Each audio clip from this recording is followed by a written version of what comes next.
El profesor suplente.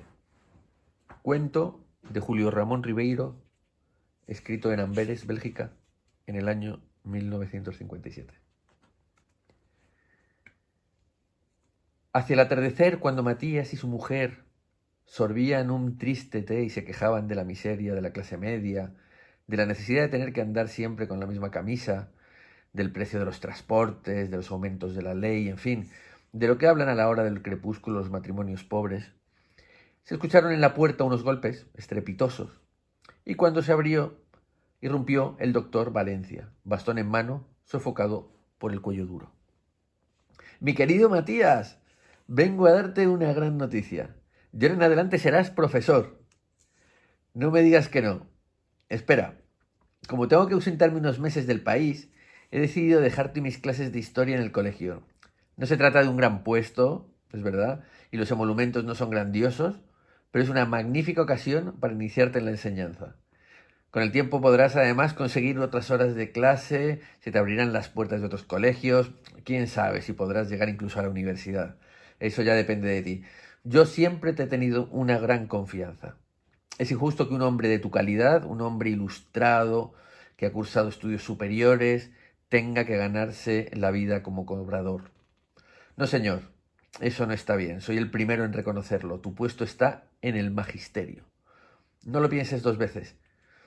En el acto llamo al director para decirle que ya he encontrado un reemplazo. No hay tiempo para perder. Un taxi me espera en la puerta. Y abrázame, Matías. Dime que soy tu amigo. Antes de que Matías tuviera tiempo de emitir su opinión, el doctor Valencia había llamado al colegio, había hablado con el director, había abrazado por cuarta vez a su amigo y había partido como un celaje, sin quitarse siquiera el sombrero.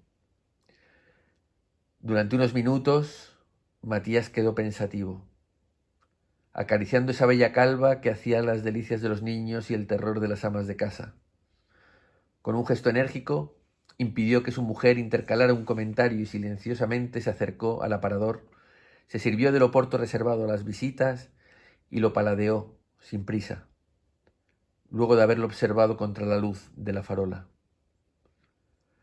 Todo esto no me sorprende, dijo al fin. Un hombre de mi calidad no podía quedar sepultado en el olvido. Después de la cena se encerró en el comedor, se hizo llevar una cafetera, desempolvó sus viejos textos de estudio y ordenó a su mujer que nadie le interrumpiera. Ni siquiera Baltazar y Luciano, sus colegas de trabajo, con quienes acostumbraba a reunirse por las noches para jugar a las cartas y hacer chistes procaces contra sus patrones de la oficina.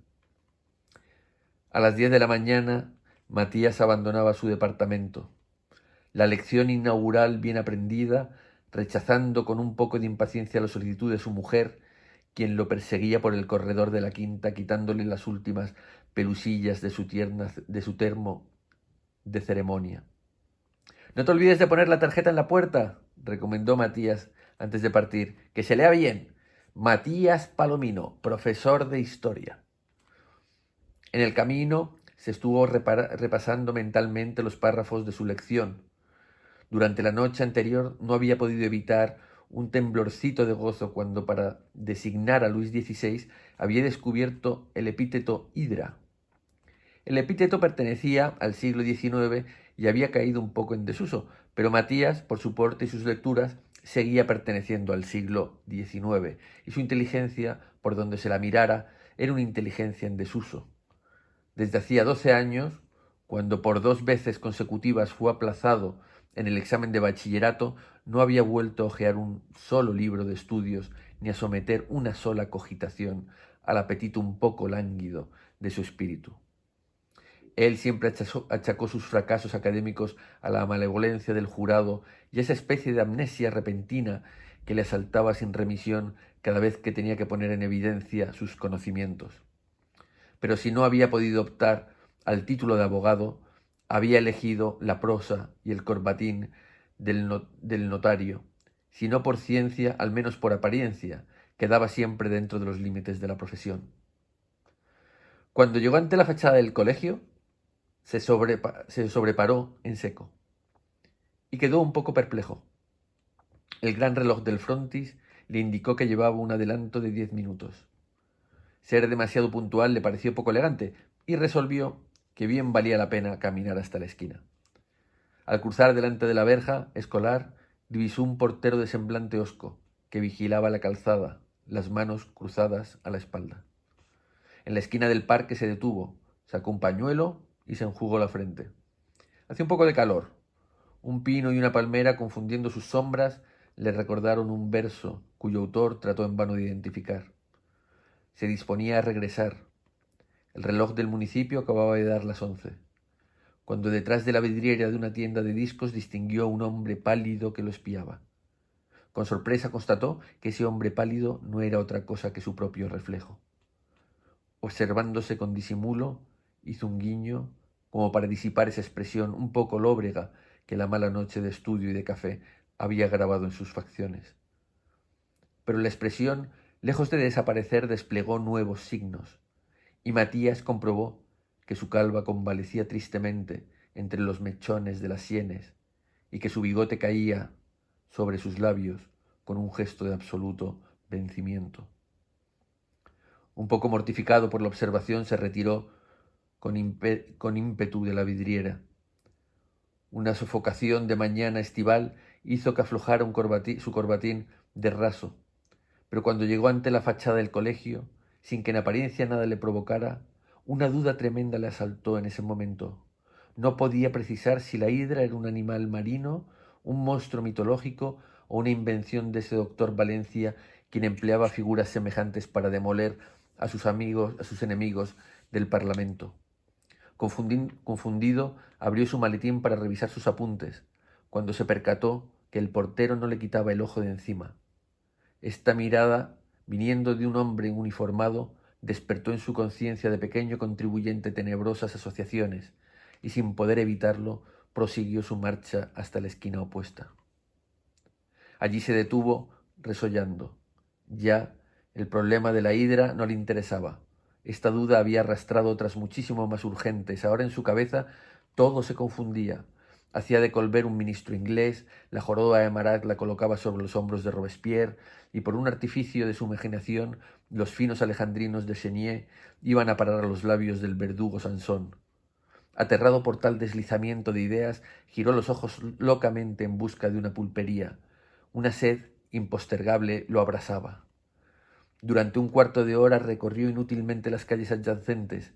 En ese barrio residencial solo se encontraban salones de peinado. Luego de infinitas vueltas se dio de bruces con la tienda de discos y su imagen volvió a surgir del fondo de la vidriera. Esta vez Matías la examinó alrededor de los ojos. Habían aparecido dos anillos negros que describían sutilmente un círculo que no podía ser otro que el círculo del temor. Desconcertado, se volvió y quedó contemplando el panorama del parque. El corazón le cabeceaba como un pájaro enjaulado. A pesar de que las agujas del reloj continuaban girando, Matías se mantuvo rígido, testarudamente ocupado en cosas insignificantes, como en contar las ramas de un árbol y luego en descifrar las letras de un aviso comercial perdido en el follaje. Un campanazo parroquial lo hizo volver en sí. Matías se dio cuenta de que aún estaba en la hora. Echando mano a todas sus virtudes, incluso aquellas virtudes equívocas como la terquedad, logró componer algo que podría ser una convicción, y ofuscado por tanto tiempo perdido, se lanzó al colegio. Con el movimiento aumentó su coraje. Al divisar la verja, asumió el aire profundo y aterrado de un hombre de negocios. Se disponía a cruzarla cuando, al levantar la vista, distinguió al lado del portero a un cónclave de hombres canosos y ensotanados que lo espiaban inquietos. Esa inesperada composición, que le recordó a los jurados de su infancia, fue suficiente para desatar una profusión de reflejos de defensa, y virando con rapidez se escapó hacia la avenida. A los 20 pasos se dio cuenta que alguien lo seguía. Una voz sonaba a sus espaldas. Era el portero. «Por favor», decía, «¿no es usted el señor Palomino, el nuevo profesor de historia? Los hermanos lo están esperando». Matías se volvió rojo de ira. «Yo soy el cobrador», contestó brutalmente, como si hubiera sido víctima de alguna vergonzosa confusión. El portero le pidió excusas y se retiró.